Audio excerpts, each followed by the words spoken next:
What's up, guys? Welcome back. So today we're going to be talking about upper body anxiety muscle tension. Muscle tension can cause so many different symptoms. So today we're going to be talking about the head, the neck, the shoulders, the chest area, the upper abdomen, and then tomorrow we'll talk about digestive in our lower body. But you know what time it is. Smash the like button down below if you're ready to kick anxiety in the butt. Leave me a comment. Let me know if you deal with any of the symptoms that we're going to talk about today. And also subscribe if you're new. Tons of videos like this to help you with your anxiety. And you want to stick around for this whole video because I'm going to have some awesome tips at the end to help you with your muscle tension symptoms. Guys, just understand you need to go see a doctor if you haven't been checked out to get that initial reassurance. I'm not up here to play doctor. I'm just telling you how anxiety can cause it if anxiety is the reason that you're having these symptoms. It's always smart to go get checked out, so see your doctor if you have not. So in my opinion, probably 90% of the symptoms that we deal with when it comes to anxiety is caused by muscle tension, all right? The muscle tension is supposed to help us, right? Whenever we're in a life or death situation, survival mode, fight or flight, when we're trying to run away or fight something off, our muscles contract. The problem is if they're contracting all the time, whether it be from anxiety attacks, panic attacks, constant stress, or anxiety, that can lead to prolonged muscle tension, which can lead to a lot of other secondary symptoms, including aches and pains and headaches. But we're gonna jump into that. So believe it or not, tension can actually cause headaches. They're called tension headaches. And if you have a history of headaches or dealing with migraines, anxiety can make that situation worse. You can have sharp pains, radiating, crushing, pulsing.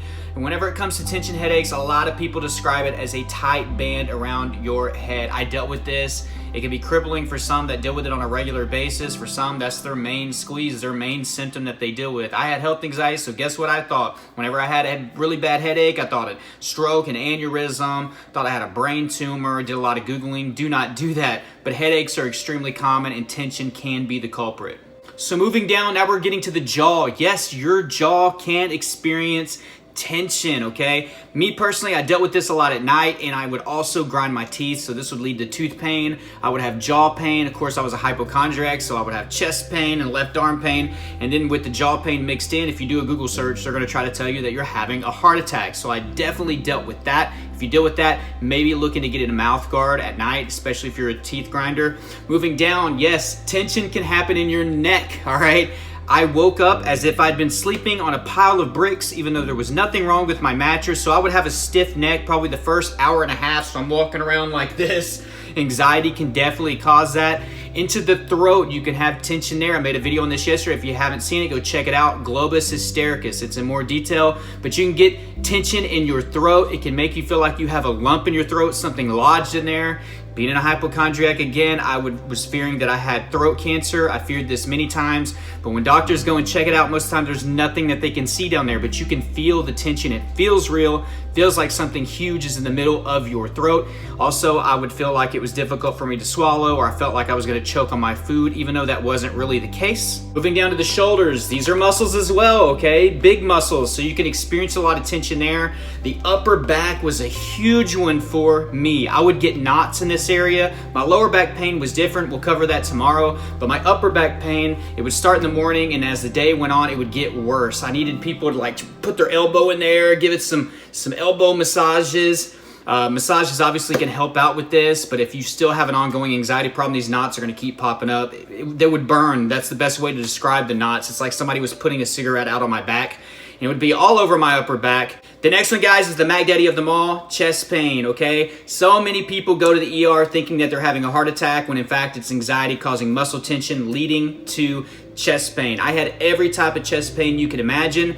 I would either have it for a few minutes really intensely, or it would drag out over weeks and months, okay? For the first 2.5 years of my 5 years dealing with health anxiety and dealing with symptoms, this was my biggest issue, my biggest fear. I put a lot of negative energy and focus, so this symptom drug out so freaking long. So I would have it upper chest, lower chest, left, right, in the middle. I would have dull, radiating pain, crushing pain. Sometimes it felt like something was sitting on my chest, and if you were a Googler like me, you type all this stuff in, and since you're in a negative state of mind, you assume that you're having a heart problem, and you mix in blood pressure and fast heart rate and left arm pain, which I'm about to get to. You really think that there's something wrong with your heart. And that brings me to my arms. Primarily, it was my left arm that would be in pain, having shooting pains, radiating pain that would go all the way down to my palm. I would have numbness and tingling on this side as well. So that's what really made me feel like I was having a heart attack. But my right arm was no stranger to pain from the muscle tension as well. So you can experience pain there. Down to your upper abdomen, okay? And I'll kind of go back to the chest pain.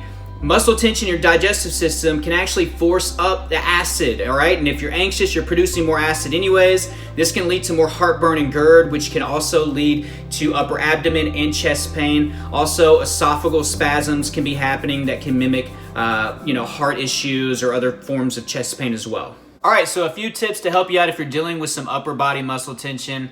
One thing that you can do is stretch. A lot of people don't like to hear this, but stretching a few times a day, 3 to 10 minutes, you can find stretching videos on YouTube, can make a huge difference, especially if you're trying to exercise. I made a huge mistake and tried to exercise early on whenever I was getting brave enough to actually exercise, and I didn't stretch and it led to injury, all right? So make sure that you're stretching a few times a day. Yoga is another thing that you can get into to help relieve some of that muscle tension. Again, tons of beginner yoga videos on YouTube.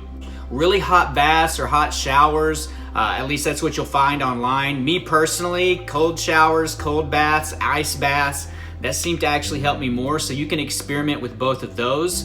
CBD, various creams and ointments, icy hot, roller icy hot can help out, especially with some of that back pain. Daily hydration, you need to be hydrating right whenever you wake up, all the way throughout the day until you go to sleep. 80% of the world is dehydrated. That does not help you with your muscles, your joints. It doesn't help out with muscle tension.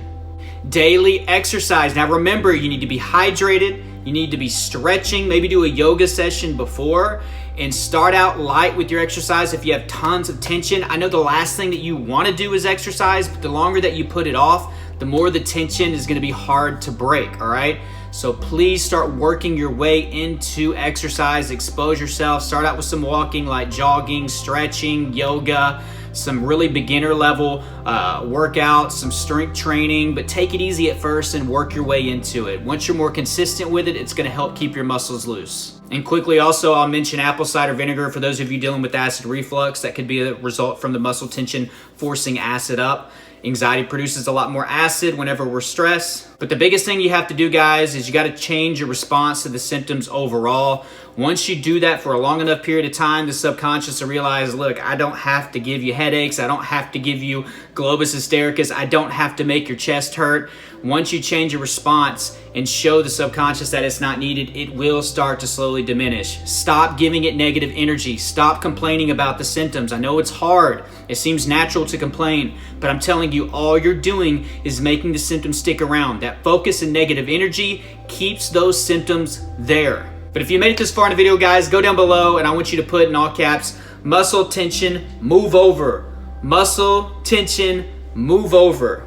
And if you're curious as to how I recovered from health anxiety, panic attacks, how I made these what seemed never-ending chronic anxiety symptoms go away, go grab my course, Elite Anxiety Bootcamp, in the description and in the first pinned comment. It's changing so many people's lives. It's helping them with their anxiety recovery. I want you to be a part of that as well. It's going to change your perspective. It's going to give you the tools, the strategies that you need. It's going to have an awesome kick-ass daily routine. It's going to show you what I did from whenever I woke up until I went to sleep to defeat this freaking anxiety dragon, all right? I've been anxiety-free for years now. I don't have panic attacks. I don't worry about my health. I don't have the symptoms. I want you to live the life that you deserve as well. Also, down below in the description, many other resources, therapy, my social media networks, Facebook groups, all that good stuff. Remember to please like this video if you got value, leave a comment, and subscribe, all right? I'm gonna put a video up here that I did yesterday. Please click on that, guys. And I love you all, and until next time, keep fighting.